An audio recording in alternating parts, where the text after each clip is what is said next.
Okay, thank you. Good evening, everybody. I'm chairing the meeting this evening in the absence of Councillor Parker, who is working, and he presents his apologies for not being here, along also with Councillor Burnett Faulkner, who's got a family issue at short notice. Are there any other apologies? Yes, Chair. Apologies for Councillor Dave Jones, please. Okay, fine. Thank you. That's noted. And Councillor John Tagg is subbing for Councillor Parker. Councillor Burnett hasn't got a sub, and Councillor Fear is unfortunately teaching until 6 o'clock in Manchester, so he's not going to be with us, unfortunately. Okay, thank you for that explanation, Councillor Sweeney. Moving us on to agenda item 2, which is declarations of interest. Are there any declarations of interest? No? Okay. I should actually say, by the way, at the start, you've probably gathered from the way that I sound, I've got quite a heavy cold. So my apologies for not hearing so well or speaking so well.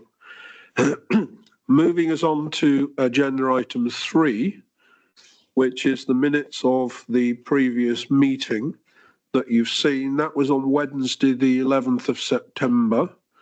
Can I take it that this is an acceptable true record? Fine. Right. So we accept the minutes of the last meeting. That then moves us on to agenda item 4, which is the Newcastle and Lyme Borough Plan, local plan update, which the Scrutiny Committee will recall. This is a standing item, which is just reporting progress and so forth, as you'll see from the recommendation that committee members note the update on the progress of the developing a new local plan for the borough. So with that, in the absence of Councillor Fear, I'll pass to Councillor Sweeney. Yeah, thank you, Mr. Chairman. Like you say, this is a standing item on this on this committee. It comes every time. This is the latest iteration of it. Councillor Fear would normally be talking to this report, but he knows a great deal more about this than I do. So I'm going to take the carrots away, I'm afraid, and pass on to the officers to give the update. Thank you. Thank you, Councillor Sweeney. Good evening, members. This, as noted, is a regular update report on local plan and its progress. Following full council in July of last year, we consulted on the final draft of the local plan, 8-week consultation from the 12th of August to the 7th of October. This is a formal consultation stage as set out in paragraph 1.6 of the covering report. We're dealing with soundness and legal compliance matters before the intention of submitting the local plan and its evidence base and the representations received to examination. As noted in the covering report, we've had just over 1,400 representations from just over 400 people, and we've had 7 further representations on technical documents that support the local plan. The report also outlines, provides more detail on how we've consulted on the plan, the various events that took place, etc. In line with paragraph 2.9, we're now preparing the submission documents for examination. This will include documents including a consultation report. And just for clarity, what we mean by that is a report that goes through the representations made and identifies the main issues from the consultation and provides a council response. So we're not providing an individual response for every individual representation. It's a summary of the main issues raised. Well, just to highlight and to emphasise, every single representation made at Regulation 19 will be sent on to the inspector. So alongside the consultation report, the inspector will have a full suite of the comments that have been made. Other matters just briefly touch on as well. At Cabinet on the 15th of October, in line with paragraph 8.1, agreed a sum of monies to fund the future local planning examination. And also, as noted in paragraph 1.11, The government consulted on revisions to the NPPF, which ended in September. In line with the current draft of the NPPF, the council benefits from transitional arrangements, be it that we're at regulation 19 stage and within 200 of the local housing figure identified in that consultation, which allows us to proceed currently. What I would say is that we're expecting the final version of the NPPF shortly. I understand potentially later this week, so we'll keep an eye on that and on that document as it's published. So thank you, Chair. I think that's all the update I want to give. Yes, thank you very much for taking us through that. I'll now ask members if they have any comments or questions.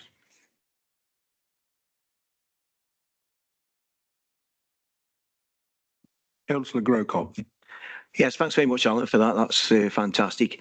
Obviously, I think we were looking to have the figures and that by the end of the year, if that's correct, Alan, ready for that. How are we looking on that? And I know one of the things I asked was about, do people put on the Borough Council website for guidelines for, obviously, the people? Just wondering when that may occur. Okay, thank you. Thank you, Councillor Grocott. The full council delegation notes that we're intention to submit by the end of the year, and that's what we're currently working towards. My apologies, you did mention at last meeting around providing a bit more information about the website. That is something that we are aware of, but I think on the submission of the plan, we're hoping to restructure the website in more detail in order to provide that detail and provide. What I would also say is that there's a independent person appointed called a programme officer who we've recently appointed, and that individual is the liaison between the inspector and other interested parties. So that programme officer will be a good source of information also, and an independent from the council if you want to get in touch with them, and their details will be published at the time we submit also. Yes, thank you for that. And I think we'd actually all agree that the priority has to be getting this plan submitted by the end of the year. And whilst it, in terms of your point, Councillor Grocott, I do understand websites and things are important, but I think they must take a second priority. And I thank you. You indicate you accept that. Thank you. Any further questions? Councillor Gorton. Thank you, Chairman. Can I just begin by expressing my appreciation to the Borough Council and its officers for allowing email submissions. I couldn't really use the portal because I was actually writing on behalf of an organisation, and people involved wanted to see various drafts. And it was so much easier just to send it through, track changes and do it via email, and for them to actually see what was going forward and to be able to make responses. I don't know how I would be able to have done that just using the portal. So I think anybody who was, responding on behalf of an organisation would be, I think, very appreciative that the email submissions were received. And I certainly do appreciate that. Saved me an awful lot of work. I wondered if I could ask a little bit more, Chairman, about the representations that were received. Could I ask, in terms of the number, was it broadly what you thought? Did you receive fewer or did you receive more? I suspect, without going into an awful lot of detail, that many of the responses concentrated on individual sites. But were any of the responses sort of critical or made comment about the rafter policies that were put forward in the draft plan? Thank you. Thank you. If you'd like to take that, I mean, there's the sort of question about the number of responses and then wanting some information on the detail. But I think it's probably best if you stick to a sort of strategic overview on it, and hopefully that will answer Councillor Gorton's point. And Councillor Gorton, you can come back if it doesn't, of course. Thank you. Thank you. And thank you, Councillor Gorton, for your comments on submission of emails. Generally, I don't think there's a figure that we were looking for in terms of the representations received. We did receive a a strong response, it's fair to say, in terms of the number of representations and also the kinds of topics put forward. I would say a large proportion, as you suggested, were site-based. But we've also had some feedback both from the development industry and statutory consultees on the policy wording themselves. From statutory consultees, we've had some suggestions around policy wording and potentially how particular policies could be interpreted, and in certain instances they've suggested alternative wording which will be considered during the examination. I think what will assist, though, is in terms of when we do get to a point of submission, the consultation report will provide a bit more of a readable structure around the type of responses that were received and those issues raised. And then, as I highlighted earlier as well, when we submit, we will be publishing the summary version, but also the full version of representations that were received at Regulation 19 for the inspector to consider going forward. But in short, we've had a mix of responses, some challenging sites in the plan, others suggesting new sites that should be considered in the plan, and then a whole raft of other suggestions around policy wording and the like in the plan also. Councillor Gorton, do you wish to ask anything further? No, thank you, Chairman. No, that was very helpful. Thank you. Okay, thank you. Are there any further questions? Otherwise, I'll close this item and we'll move on. Okay, then. So members see the recommendation that committee members note the update on the progress of developing a new local plan for the borough. So that is duly noted. Thank you. We move on to agenda item 5,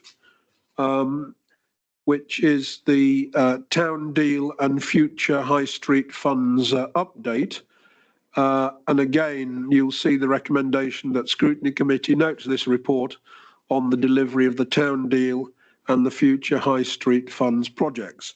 I'll ask Councillor Sweeney to comment and then he can hand it over to the relevant officer as he wishes. Thank you. Yeah, thank you, Mr. Chairman. Yeah, this is again a report that comes every time to this meeting. I don't intend to go through it word for word because it's well written, it's quite clear, it's quite interesting as well. Actually, I think if you walk around the town centre at the moment, you can hardly fail to see the new car park that's nearly ready to go. And also, if you look at Astley Place, that was York Place, you can see the great works that are being done there now, ripping the heart out of the building, but still leaving the stanchions and the gurns and everything there, which is part of Captain Centric's ethos of reusing whatever they can. But you can see real progress on that site. Also point out that if you look at the High Street Fund figure, which is somewhere on here, you will see that there is only £596,000 left to spend. I think governments, when they give you this money, are very anxious that you get it out of the building as quickly as possible. You don't sort of sit with it doing nothing. You've got to get out there working with the people of Newcastle. I think that's a good example. Keeling Town is nearly ready to go, and that's really exciting because, of course, it's bringing the university down to the town centre. And I always say this, and I'll say it every time. I'm so excited about what Captain Centric's plans are for the Midway car park. I genuinely believe that when that's done and a success, everybody in the country, any local authority in the country with a 1950s or 60s, whatever, car park will come and have a look and to see what you can actually do to repurpose these car parks rather than just flattening it and starting from scratch. I think it's a really innovative and exciting project. On that happy note, I'll pass it over to any questions from anybody. I've got Mr. McKenney sitting at the end there and myself, and we'll take whatever questions we can. Thank you. Yeah, thank you, Councillor Sweeney. Simon, do you want to say anything before I open it up? I can't follow that, Chair. Well, I didn't think so because it is an exciting scheme. It does seem to be going very well, to be honest. But members, does anybody have any comments or questions, please? I saw Councillor Grocott first and then Councillor Moss. Thank you very much, Chair. Not going over much, obviously, most of this was done last week, actually, but just obviously Simon being here. One thing we're going over, two things for myself. One thing for Chesterton was about Section 106 money. Simon, just asking about that. Had a lot of people on them from Bradwell and obviously Cheston saying they've had £493,000 for the dingle. Is there any chance that we can get something done with our park with Section 106 money or any money that's available there? The second one, and once again, this covers Kids Grove actually, was the possibility of HS2 money. I know obviously it's quite funny, Mark Holland was here and obviously the chair, I was hoping they both could be here tonight so we wouldn't have to go over this again, but while they're on it, we just obviously looking for reassurances on possible HS2 money, obviously, and the fact that obviously Kids Grove and the ongoing kind of developments as it is with the railway station and so on and so forth. So if you can just note that and obviously can go back to the finance on that one. Okay, thank you. Sorry, Councillor, did you want me to answer now? Because I can't, on the Cheston 106 and 106, that'll be part of the planning conditions, and the spending of that is through agreement between the developers and planning, etc. So we can definitely take that one back. The HS2 monies that were promised nationally to be spread across transportation plans, etc. The money was promised by the previous government. We are yet to hear from the new government how that money will actually arrive and if there are any conditions to it. We are very hopeful that that money will come through because we do need some additional money for the additional works at the train station, as you're aware.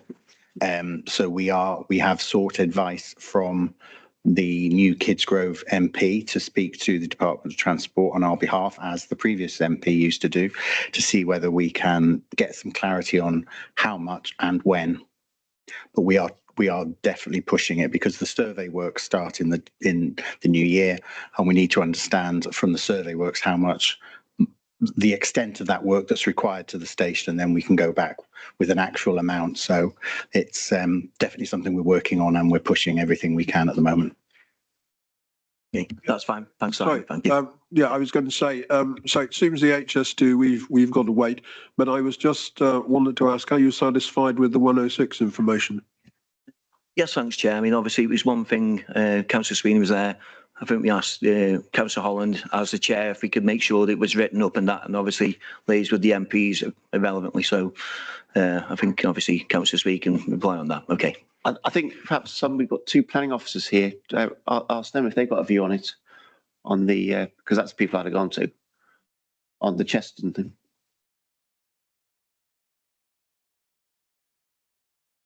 I mean, as my colleague just mentioned earlier, the Section 106 that you mentioned was in reference to a specific scheme and is tied to that particular development. So provided that there is a requirement in policy terms for a Section 106 to be entered into, which obviously was the case here, then that would be what's flowing through at the moment.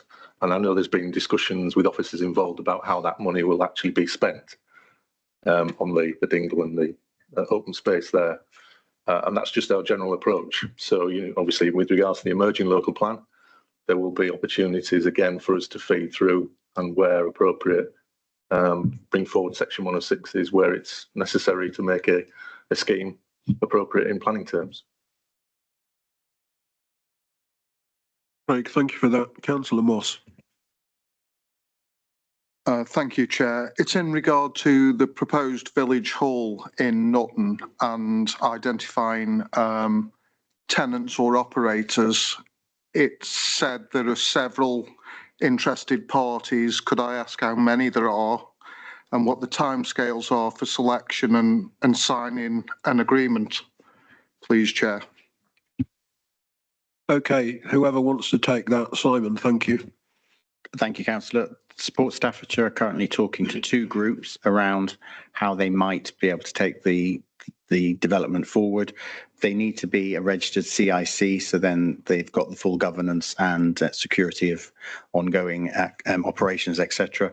We're hoping that that will be finalised early in the new year, so then we can start, because we've already got planning permission.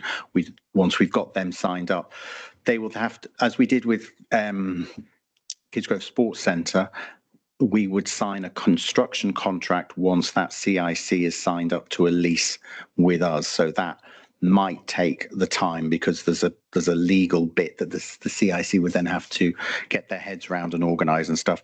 It can be done quite quickly, but we're hoping that we can get that development started as soon as, because Aspire are already trying to start with the work, and we want to try and make sure that the two things happen at the same time. But we are working as fast as we can to get that sorted, and at least we've got people now registered as an interest, and support Staffordshire as an independent are sorting that, who will actually get it for us. Yeah, do you have a supplementary? No, thank you, Chair. Thank you, Councillor Moss. Councillor Panther. Yeah, thank you, Chair. Councillor Moss has stolen my thunders. I was going to ask about Nutton and what have you. But my main concern is for how the progress is on the new village hall there. And can we have any sort of idea exactly when it's likely to be ready for opening and use? Yeah, Simon, if you'd like to address that point, thank you. Thank you, Chair. Thank you, Councillor. When we have established who will be running the village hall and we've arranged the lease, we will then at the same time issue a construction contract, which will be a relatively short period of time because it's not a complicated build. But we're hoping to start that work next year at some point, and it should be ready either towards the end of next year or the beginning of next year, hopefully, all things being well. But at the moment, until we have a CIC signed up, I can't issue a construction contract, and I can't guarantee any timescales around that. So there's a few things we need to do, but they are in train, which means it will happen rather than we don't know who's going to do it and nothing's happening. Okay, fine. Thank you very much. Okay, are there any further questions? No? Well, I'm going to close this item then. The Scrutiny Committee notes this report on the delivery of the Town Deal and future High Street Funds projects. So I'm moving on now to agenda item 6, which is planning enforcement regime and related performance in the past 12 months. Scrutiny Committee will remember that this was something that we asked for. Could I ask for one of the Councillor Sweeney, do you want to say anything, and then over to the officers? No, I don't say much at all, really, apart from that there's always a very topical subject is planning enforcement, which is why it's on this agenda, rightly so, and I'll pass that straight over to the officer for his comments. Thank you. Yeah, through you, Chair. As the Chair has said, this report is an update, 12-month update. You received something last December, and you asked that another report come back to you 12 months on. So just briefly to take you through the report, obviously planning enforcement is a discretionary power available to the local planning authority. It concerns where development has been undertaken without consent or is not in accordance with consent that has been granted. We have national legislation of the Town and Country Planning Acts and related regulations and guidance, which provide the overall strategic framework for planning enforcement across the country. But what is key here is that it's recommended and encouraged that local planning authorities have their own enforcement plan in place to identify their priorities and their approach towards enforcement, which is obviously what we have done as an authority back in November 23. You've agreed an enforcement plan, and that guides very much the work that's undertaken.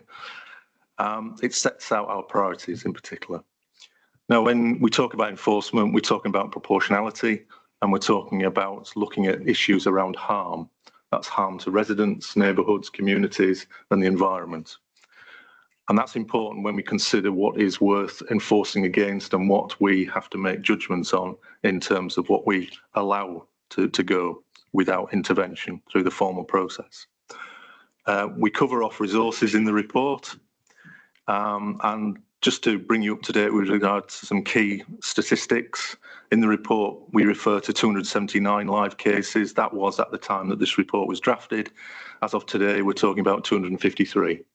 So again, just to reflect Councillor Sweeney's comments, planning enforcement is very important to residents of this borough, as well as councillors, who ensure that we as officers are on the ball, making sure we're looking out for inappropriate developments and development that has not got consent, and hopefully bringing a resolution to that so that we're all happy. We're averaging around 20 cases a month. That does dip We can have periods when that's lower than that. We have had cases where it's higher. And looking at some of the months across the last year or so, we had, in February of this year, we had 30 cases reported to us. And in the last 2-3 months, it's averaged about 20-25. So that is not an inconsiderable amount of work to deal with. In terms of paragraph 2.70 report, we just break down for this municipal year the cases that have been addressed by officers. We've had 67 where no breach or judged to be an insignificant breach has been involved. So again, that just reflects the fact that people are very keen to identify what they claim to be a breach, but actually when we look into it, there is no breach involved. So I suspect that there may well be other issues at play here, which are not within the planning regime. But it's important that we investigate and we come to a conclusion.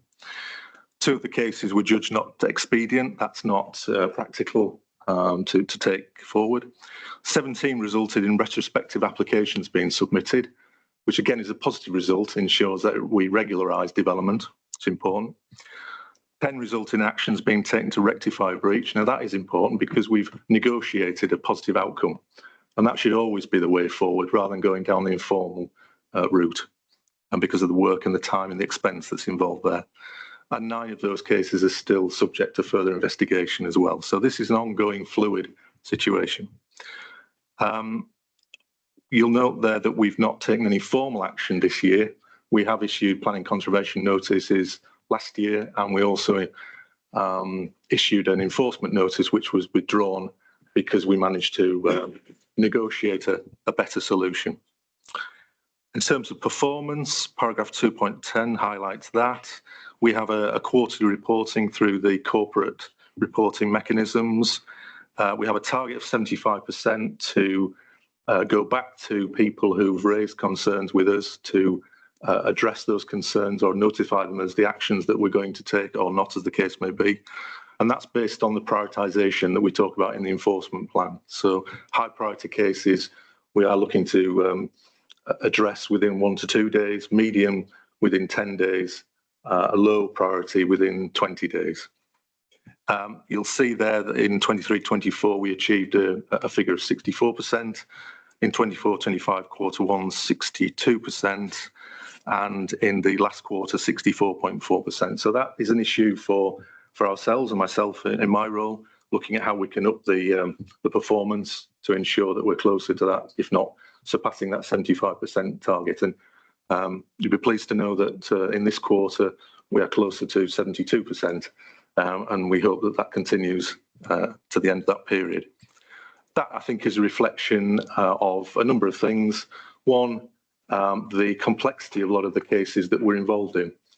You know, you can be faced with not just 1 or 2 or 3 issues per site. You could be facing 10 or 20, depending on the complexity. And as I say, we ensure that our resources are used in the best way possible, but it only takes one case, which can be very complex and in a lot of time to impact upon our performance. So that is just something to bear in mind. And of course, you know, we have capacity issues with regards to how we use our resource. So we have a dedicated planning enforcement officer, and we also use the resources of our development management team as well to supplement that. We have to weigh up the priority at the time that we are doing these cases against normal development management workload as well. And that's the case for all authorities, and not just Newcastle. So along with the performance, we look at opportunities for service improvements. Last year, you'll know we reported on introducing better and more clearer online forms for people to report claimed breaches of planning control. We've introduced the use of mobile technologies for officers to use when they're out on site, so they can speak to the IT systems back at base. And we've also, and we'll be doing more of this going forward, introduced a more detailed monitoring and information system so that officers and management are more fully au fait with where we're at.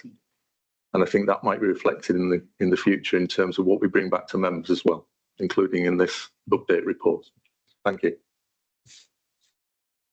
Fine. Thank you, Craig, for that. We did have a discussion earlier in the day. Members, be aware, but I'm in the hands of members here, I did wonder in terms of paragraph 2.10 whether it would help members of this committee if we had a little bit of detail of the actual figures in addition to the percentages, so we could get a feel. But if members don't want to go down that avenue, fine. But that was a point that I raised during the course of the afternoon. So over to members now. Do you have any questions or comments?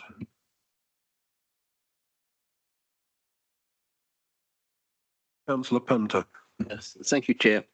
Well, paragraph 2.7 answered virtually everything I wanted to ask about, but you've just commented on having the figures as opposed to the percentages.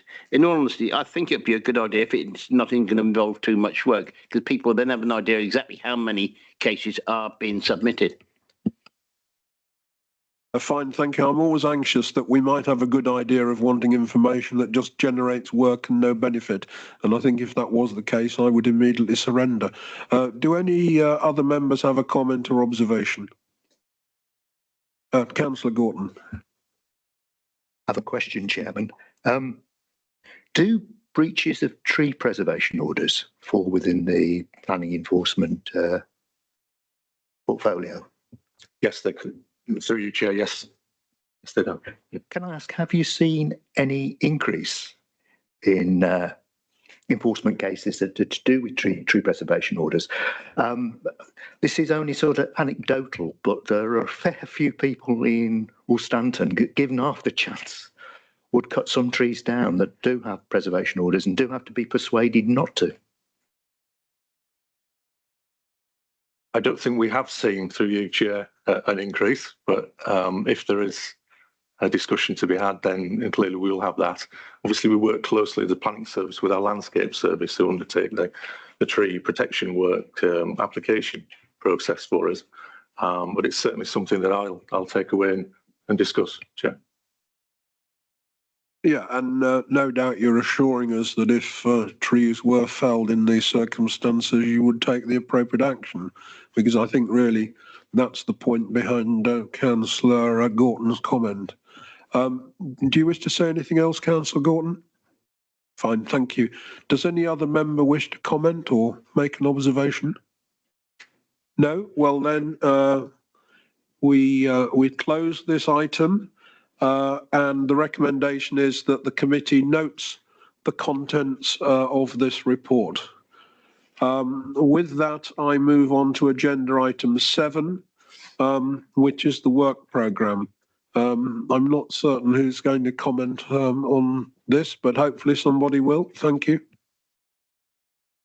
I'll do that, Chair, if that's right. We've got the, we're going to have to refresh the work programme for next year, because you can see from the table in the document that the last meeting listed is today's. We'll obviously have the local plan and the town deal updates on every agenda, and in 12 months' time we'll have the enforcement. We do have pending on this, which is the bid update, and we need to take that off because the bid have said that they won't be coming to this committee, and we've discussed that before. HS2 update, we're waiting for the government to tell HS2 what they can and can't say in the public domain. So we're waiting for Margaret to come back to us on that.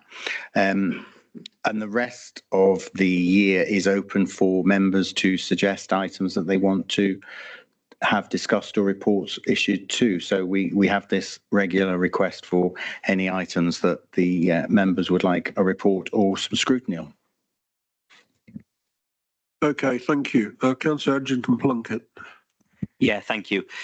I'm just sort of scanning back through what we have discussed throughout the last couple of years, and I know there's the police presence in the town centre. I know we do have now a new commander, so it might be worth if we could maybe invite him to the scrutiny committee to give an update on his sort of, you know, how he's going to take Newcastle Police forward, and then answer any of our questions. And then I have also noticed the recycling and waste service update. I think it'd be quite good for the scrutiny committee to receive an update on that as well, of how that's getting on. Thank you. If you can react to that. Obviously, with regard to the police point, if it's within the remit of the committee, then that's fine. But perhaps your comments on. I think the police go to the health and wellbeing scrutiny, but I'll check that. But we can definitely do the waste. That's not a problem. We've done that in the past, etc. Yeah, thank you, Simon. I was sort of half expecting that answer on the police, but I didn't want to lead the witness too much. Are you happy with that? Yeah, of course, just thought I'd mention it because it's obviously been on our agenda previously. I think because of the way the committee's changed slightly, the police issue was one of the previous remit of this before it transferred, but I will check. I've just got a feeling that it was in early 22, late 22, early 23 before it all changed, but I'll check. Fine, thank you. Councillor Gorton, you had a point? Just a suggestion, Chairman, taking up your offer. I noticed that either this month or last month, Cabinet approved a car parking strategy. Now, it would seem to me that maybe in 12 months' time, this committee would like to have a paper or have a discussion really on how the strategy is actually working out. Very important for the town, for town's prosperity, very much in line with our remit. I think it could be a worthwhile subject in, say, 12 months, Chairman. Give the strategy time, obviously, to start to be implemented. But to have a look at it, I think, may well be a very constructive thing to do. Yeah, I think that's a very fair point and a constructive suggestion. So thank you for that. Simon, do you want to react? Bring you mince pies for next Christmas meeting. Fine. Well, it seems we are agreed on that. Well, at least we've got something going into the work programme going forward, so that's encouraging. Any further comments before I close this? Councillor Grocott. Yes, thanks, Chair. Just trying to think how long it is before we have the 12-monthly one for the housing stock. When we went about the social housing and obviously aspiring, well, not just aspire, but all the housing authorities, and because that must be coming up, I think, actually. Yeah, I can sort of update on that, but not. Basically, it was agreed that there would be a presentation from Aspire to the full council, and various dates have been suggested for that through the autumn. And as far as I'm aware, unless I missed it in my emails, but I don't think I did. But as far as I'm aware, we haven't got a date fixed, but it was looking into February-ish from the last exchange of emails that I saw. But it's not forgotten. And I have, seen various emails from officers, trying to set something up, and for various reasons it hasn't happened. But it's not that it's been neglected. It's just it hasn't managed to fit in with external agendas. Thank you. Are there any other points? Because I'm then going to close this item. Thank you. No further points. So this item is closed, and we've noted the suggestions for inclusion into the work programme. There are no members of the public that have submitted a question. There is no urgent business, so therefore the meeting is now closed. Thank you very much to everybody for coming, and I wish you well for Christmas and the New Year.